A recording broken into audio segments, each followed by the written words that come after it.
싱하이밍 주한 중국 대사의 발언이 한중 관계에 불러일으킨 파장이 계속되고 있는데요. 그 배경과 앞으로의 전망, 정가림 호서대 교양학부 교수와 함께 짚어보겠습니다. 안녕하세요. 네, 안녕하세요. 예, 가뜩이나 그동안 좀 아슬아슬하게 흘러가던 이 한중 관계인데 네. 이번 싱하이밍 주한 중국 대사의 발언으로 더욱더 좀 갈등 국면으로 가는 게 아닌지 좀 우려가 되고 있습니다. 한국과 중국 정부가 각각 상대국 대사를 이제 불러 항의하는 그런 장면을 네. 볼 수가 있었는데 그 내용이나 뭐 형식 양 측면에서 봤을 때 네. 중국 정부가 우리 대사를 불러서 이제 항의하는 장면 어떻게 보셨습니까? 네, 그렇습니다. 이제 보통 외교적인 용어로 초치라고 하면은 주재국의 정부에서 불만을 갖고 있거나 아니면은 대사한테 본국에 대한 상대방 국가에 대한 어떤 의지라든지 내용을 전달하기 위해서 그 대사라든지 아니면 외교관을 불러들이는 일입니다. 예. 근데 이번에 싱하이밍과 이재명 씨의 그런 만남 이후에 우리 정부에 대한 어떤 내정 간섭의 내용이 있었기 때문에 우리 정부에서 이제 초치라는 표현을 써서 대사를 불러들였죠. 바로 얼마 지나지 않아 가지고선 어제 이제 우리 주중 대사인 정재호 대사를 중국에서 불렀습니다. 예. 그때는 짜오즈라는 초치라는 단어를 쓰지 않고 위에 젠이라는 표현을 썼습니다. 위에 젠은 약속을 잡다. 어떤 정도로 보게 되면은 초치보다는 상당히 낮은 겁니다. 여기서는 불만을 얘기하겠다라는 의도가 있는 것이 아니라 우리가 약속을 좀 잡자. 뭐 영어로 얘기하면 어렌지 정도라고 보시면 됩니다. 의도적으로 수위를 좀 조절한 것이다. 수위를 조절했다라고도 볼 수 있고 예. 일단 한국이 중국에 대해서 불만을 가질 만한 얘기를 한 적이 없으니까 예. 똑같은 선상에서 평가를 할 수가 없는 것이죠. 우리는 지금 상대방 그 주재국의 어떤 대사가 지금 발언한 내용을 가지고 우리가 얘기를 하는 건데 네. 보통 대사가 대외적인 발언을 할 때 그것은 개인의 생각이 아닙니다.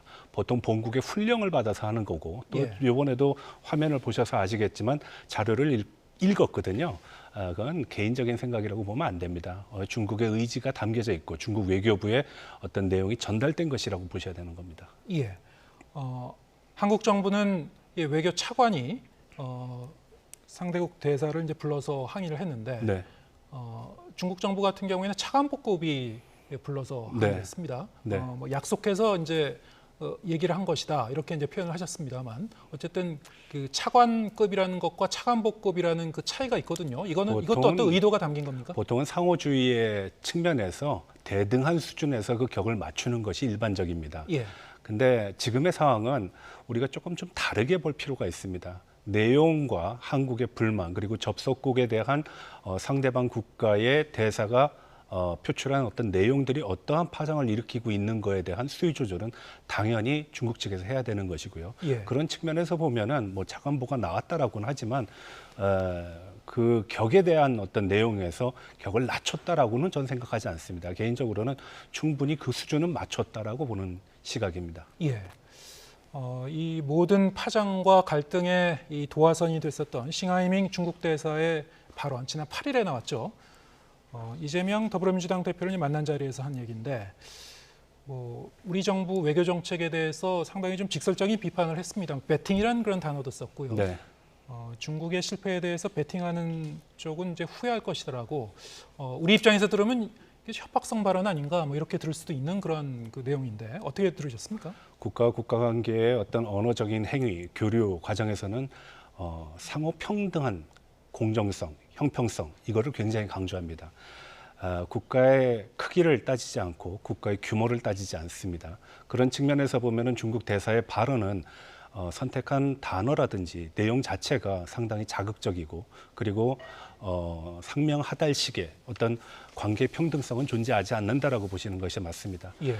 더군다나 비엔나 조약에 의한 41조에 보게 되면은 대사는 주재국의 정부에 대한 내정 간섭을 하지 않도록 돼 있습니다. 근데 분명한 내용들이 이제 내정 간섭과 연동될 수 있는 그런 식으로 이해가 됐기 때문에 이것은 일단 비엔나 협약을 위반한 것이 되는 것이고요.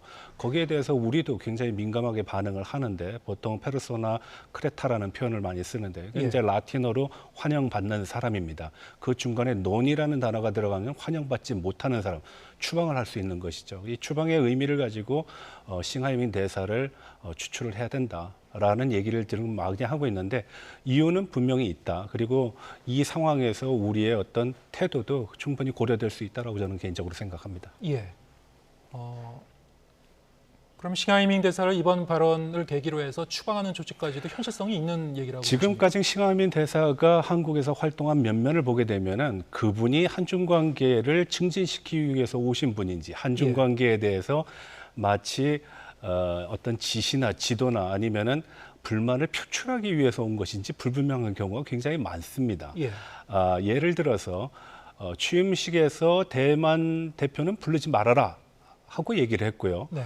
그리고 우리의 국회의원이 대만을 갔을 때도 이것은 굉장히 잘못된 행위다라는 표현을 했었고요.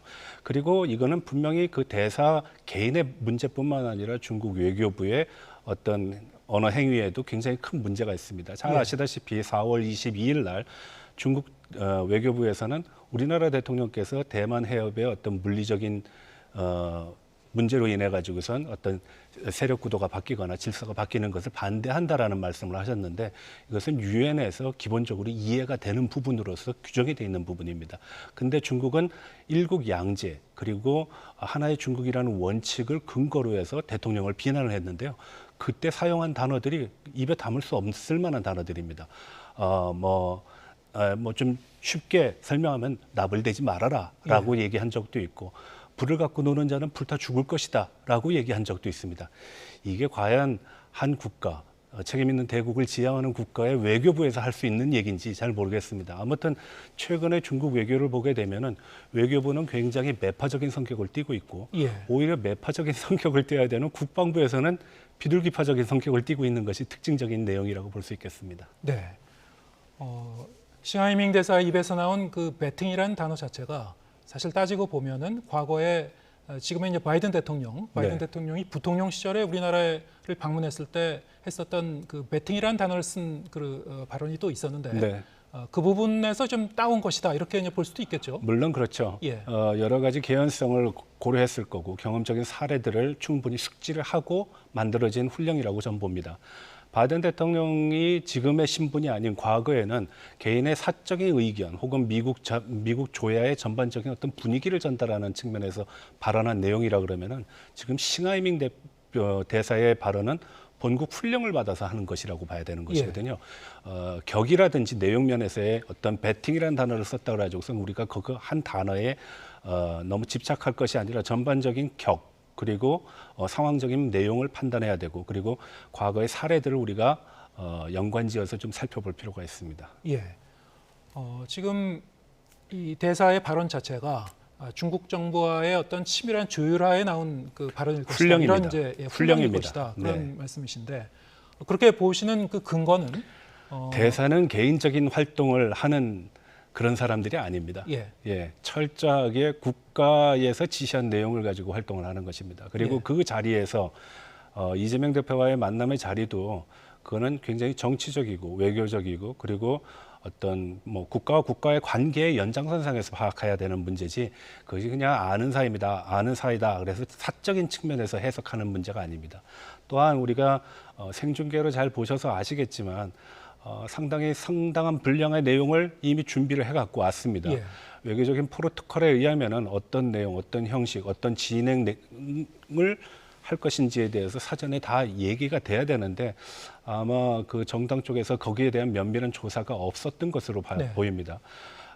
중국의 어떤 고전적인 내용을 가지고 제가 설명을 드리면은 협곡 지회라는 얘기가 있습니다. 뭐 중요한 문제를 가지고 얘기했을 때는 단순하게 참가하는 것이 아니라 여러 가지 내용을 가지고 우리가 심도 있게 해야 된다. 그래서 신문 원료라는 표현을 쓰는데 여러 가지 방면이 나타날 수 있는 개연성을 충분히 숙지하고 그것을 접근해야 되는데 그러한 숙고의 시간이 충분하지 않은 것이 아닌가 하는 그런 아쉬움도 남습니다. 상대국 그 정치 지도자와 만난 자리에서 저렇게 모두 발언에서 나온 말이란 말이죠. 보통은 이제 만나서 이 회담이나 이 대담 결과를 이제 입장문으로 발표를 하는데 그것이 아니고 모두 발언을 저렇게 한 15분에 걸쳐서 얘기한 것도 상당히 좀 생경한 그런 장면이었는데 저런 장면을 보신 적이 있습니까? 우리가 보통 외교적인 관례를 가지고 얘기한다면 다 기례적인 원칙을 아주 중시 여깁니다. 예. 15분 얘기하면 나도 15분 얘기할 수 있는 것이고 예. 내가 불만을 표출하면 상대도 불만을 표출할 수 있습니다.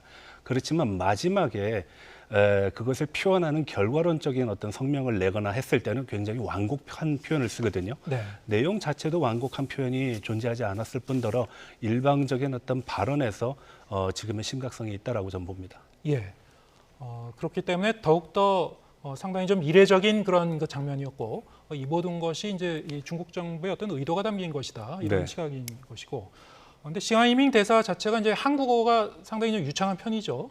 유창한 편인데 발언은 상당히 이제 공격적으로 또 나오고 있고 이것이 최근 들어서 이제 언론에서 많이 쓰는 용어 중에 이제 전랑 외교라는 네. 늑대 전사 외교라는 그런 표현을 쓰고 있습니다만 이거는 이제 언론에서 이 중국 정부의 외교 정책이나 스타일에 대해서 어떤 별칭을 붙인 것 같은데요. 이거는 어떻게 이해해야 됩니까? 이게 일종의 이제 스타일 같은 건가요? 아니면 네. 실제로 실천으로 옮겨질 수 있는 그런 네, 어떤 한 노선입니까? 국가의 외교부가 늑대 전사라는 별칭을 갖고 있다 그러면 그건 굉장히 수모적인 표현입니다. 예. 예, 왜냐하면 앞서 말씀드렸다시피 외교가 같은 경우에는 비둘기파적인 성격이 강하거든요. 안 된 일도 되게 하고 그리고 풀리지 않았던 꼬였던 문제도 뭐 풀고 하는 것이 외교의 기본인데 하나의 그러한 어떤 유화적이고 그리고 상대방의 매력도를 증가시키면서 자신의 소프트 파워를 발산해야 되는 외교부가 예. 오히려 상대방으로 하여금 긴장되고 그리고 강압적인 표현을 받고 있다라고 하거나 아니면은 그런 압박과 협박에 직면하는 그런 상황을 만들어낸다 그러면은 그건 외교부의 뭐 본연의 모습도 아니고 외교부가 외교를 잘한다라고 평가하기도 힘든 것입니다. 제가 봤을 때 싱하이밍 대사의 지금까지의 행동은 개인적인 행동이라고 보지 않습니다. 이건 중국 정부가 한국에 발산하는 하나의 신호다. 그리고 그 신호는 비교적 명확하고 상당히 거칠고 상당히 세련되지 못하다. 책임 있는 대국으로서의 모습은 별로 우리가 찾아볼 수 없다. 올 초에 있었던 한국인들의 중국에 대한 호감도 90%가 비호감으로 나왔습니다. 그 비호감의 문제가 우리한테 있다라고 얘기하는 거나 마찬가지인데 저는 그렇게 보지 않습니다. 중국이 이러한 비호감을 자초한 소프트 파워를 발산하지 못한 그런 스스로의 문제를 반성해야 될 시간이라고 봅니다. 예. 중국 외교가 한국에 대해서 저렇게 이제 공격적으로 나오게 된 배경에는 몇 가지 이유가 있을 것 같은데요. 최근에도 이 윤석열 대통령의 이제 로이터 통신과의 인터뷰를 보고 중국 정부가 이제 발끈한 적이 있었습니다. 네. 일련의 이런 흐름을 봤을 때 중국 정부가 어떤 게 임계점을 지났다.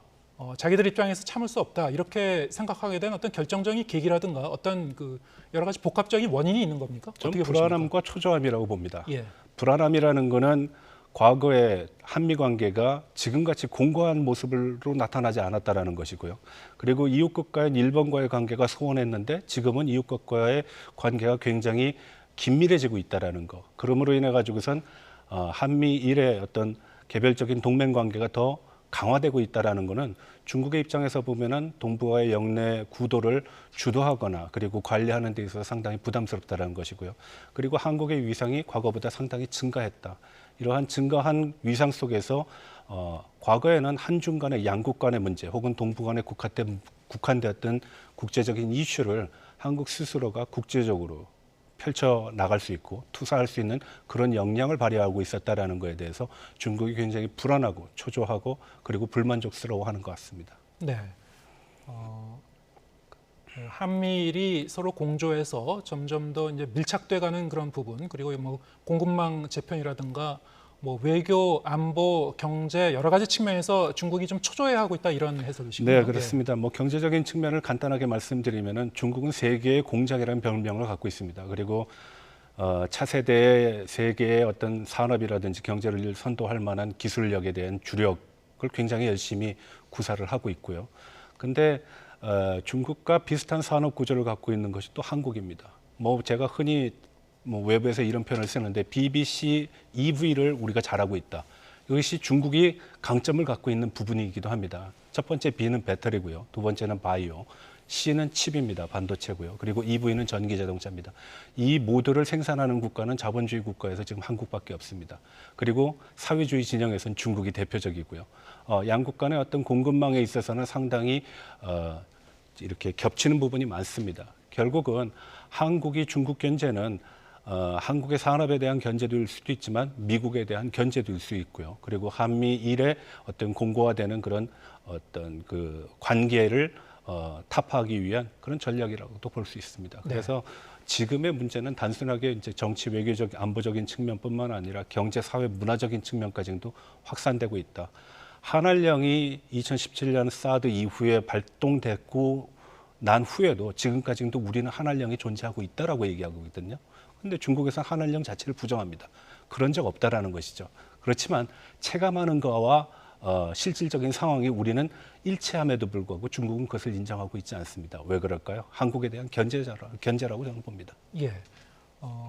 중국 정부가 저렇게 말로만 그러는 것이 아니고 실질적으로 어떤 실력 행사에 들어갈 가능성이 있다고 보십니까? 실력 행사를 할 수 있는 개연성은 굉장히 많습니다. 예. 조건도 굉장히 풍부하고요. 우리가 얼마 전에 요소수 사건을 경험해 왔지만 적어도 우리가 대중 의존도 90% 이상을 차지하고 있는 원자재가 한 800개 정도 되고요. 85% 정도까지 확장을 하게 되면 한 2,400개 항목이 됩니다. 2,400개 항목은 언제든지 목리를 부릴 수 있는 요인이 된다라는 것이죠. 그렇다면은 중국이 한국에 대해서 보복 혹은 제재 혹은 일종의 불합리한 것을 뭐 시행을 할 수도 있는데 저는 개인적으로 그렇게 생각합니다. 개연성은 충분히 있다. 그렇지만 그것이 한목적이고 합리적이고 이성적인 것인가의 판단은 우리가 할 필요가 있다라고 봅니다. 네.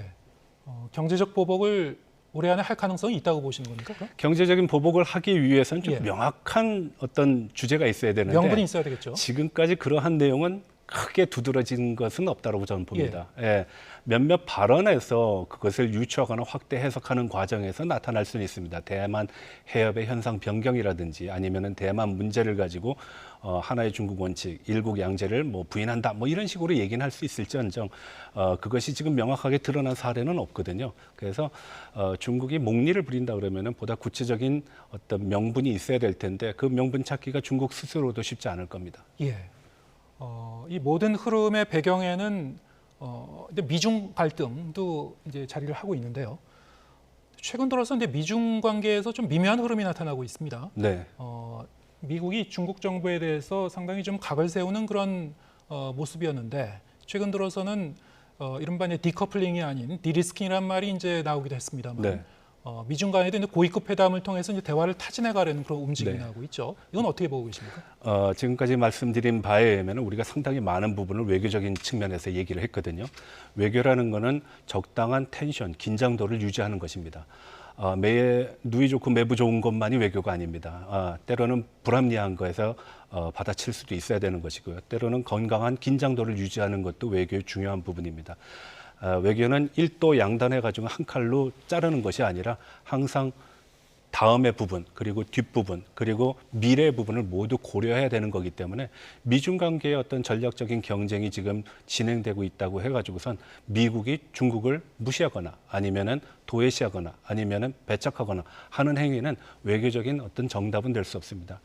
미국이 지금 중국에 대해서 굉장히 공세적인 측면을 추구하면서도 굉장히 또 완화적인 태도를 보이고 있거든요. 경제적인 측면에서. 그런 측면은 우리가 그렇게 이해를 하면 될 것이고요. 또 한 가지 말씀하셨던 부분 중에 디리스킹이라는 표현을 하셨는데 디커플링 자체가 상황을 정확하게 판단을 못했고 정확한 용어 사용을 못했다라고 저는 개인적으로 생각을 합니다. 예. 왜? 21세기에 들어가지고선 국제사회의 주제는 상호 의존성입니다. 그래서 우리가 국제, 세계라는 단어를 많이 쓰지만 상호 의존에 의한 의미에서 글로벌이라는 표현을 많이 쓰거든요.